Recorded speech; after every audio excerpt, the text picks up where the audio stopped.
अस्सलाम वालेकुम and let's get writing. अब हम बात करेंगे सार्काज़म या तंज की। अब सार्काज़म क्या है?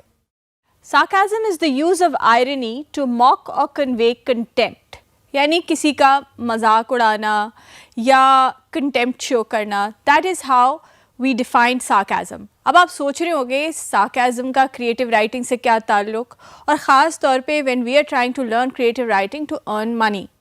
Now the thing is that as a freelancer there are lots of jobs that are available online. आप ghost writers बन सकते हैं, जो एक किताब कोई लिख रहा है उसके लिए।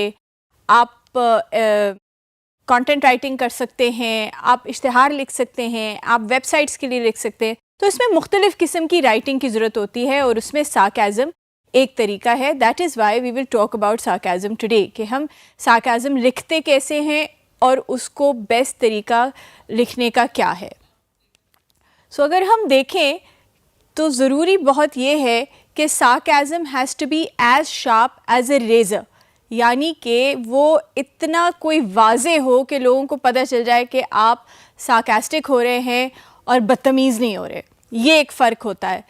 तो सार्काज़म का एक जो एलिमेंट है वो है सेल्फ डेप्रिकेटिंग सार्काज़म, यानी कि आपकी अपनी वर्थलेसनेस के ज़रिए आप इतनी ज़्यादा उसको एग्जैजुरेट कर देते हैं कि आप सार्कास्टिक हो जाते हैं। फॉर एग्ज़ाम्पल, आपका बॉस कहता है आज ओवर टाइम पे काम करना है, और आप कहते हैं हाँ ओवर टाइम कर लेता हूँ, मेरी तो सिर्फ शादी थी तो क्या हुआ, उसने तो मुझे वैसे ही छोड़ के चले जाना था।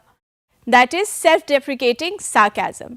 Another kind of sarcasm is brooding sarcasm, यानी कि आप इतना ज़्यादा subservient हो जाते हैं कि आप उनको sarcastic हो जाते हैं।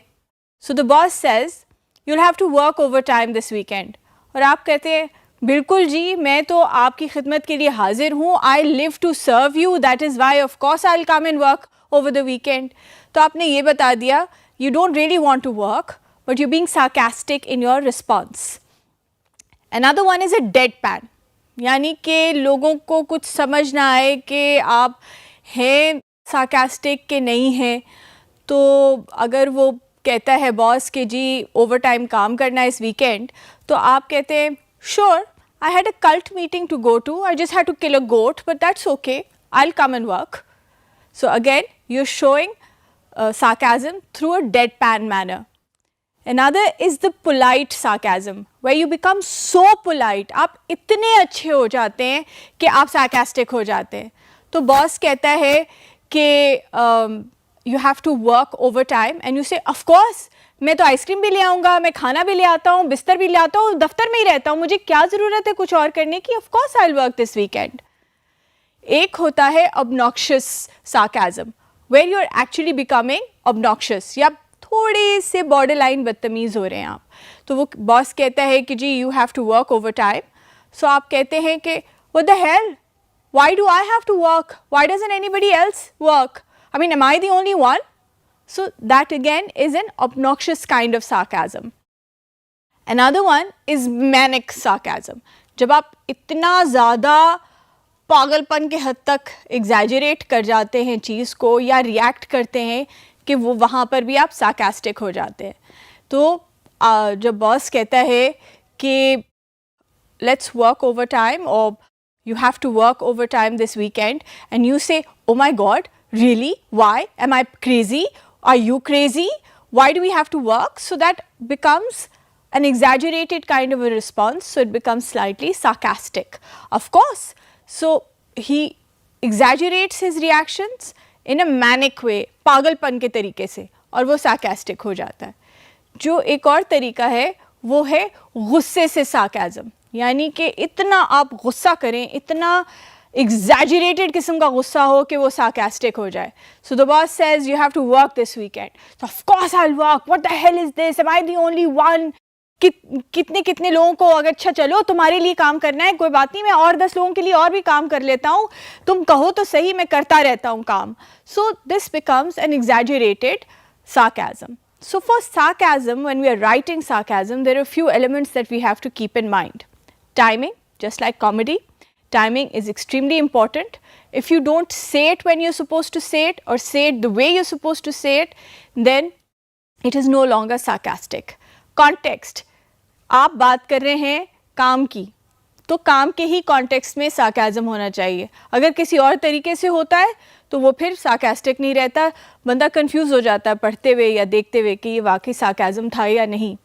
फेशियल एक्सप्रेशंस, जब आप लिख रहे होते हैं तो आप एक्सप्लेन करें कि कैरेक्टर या आपका जो बंदा सार्कास्टिक हो रहा है, आई हैड अ ट्विंकल और ही वॉज मिस्चीवियस और देयर वॉज डिवियसनेस इन हिज आई, तो वो फेशियल एक्सप्रेशंस भी आप एक्सप्लेन करेंगे, तब भी पता चलेगा कि ये सार्कास्टिक है कि नहीं। Be consistent throughout your writing style, your sarcastic style has to be consistent, only then sarcasm will be understood. एक चीज़ और जिसका हमें ख्याल करना चाहिए वो ये है कि हर कोई सार्काज़म समझता नहीं है। It's not necessary that everybody understands sarcasm. So you have to be very careful on how you write it out. So some further elements that you have to be careful about when you are writing sarcasm are punctuation, capitalization, spellings, internet slang. बहुत सारा अब internet ऐसा language है जो कि हमारे आम इस्तेमाल में नहीं होती, बट वो इंटरनेट स्पेसिफिक होती है, उससे भी सार्काज़म हो सकता है। बिल्कुल आप स्ट्रेट फॉरवर्ड अगर बात करेंगे उस वो सार्कास्टिक जो है उसमें भी सटलिटी लाना ज़रूरी होती है। You are maximising the quality, you are maximising the quantity, so quality भी अच्छी होनी चाहिए, कंटिन्यूस होना चाहिए, और रिलेशनशिप एंड मैनर, जिस तरह आप बोलते हैं और जिस तरह आप कहते हैं और लिखते हैं, पूरी सिचुएशन क्रिएट करते हैं, उससे सार्काज़म उजागर होता, उभरता है और लोगों को पता चलता है that yes you are actually being sarcastic and not nasty और in any other way that you are writing it out. So for sarcasm, it is important to keep these points in mind when writing. Thank you.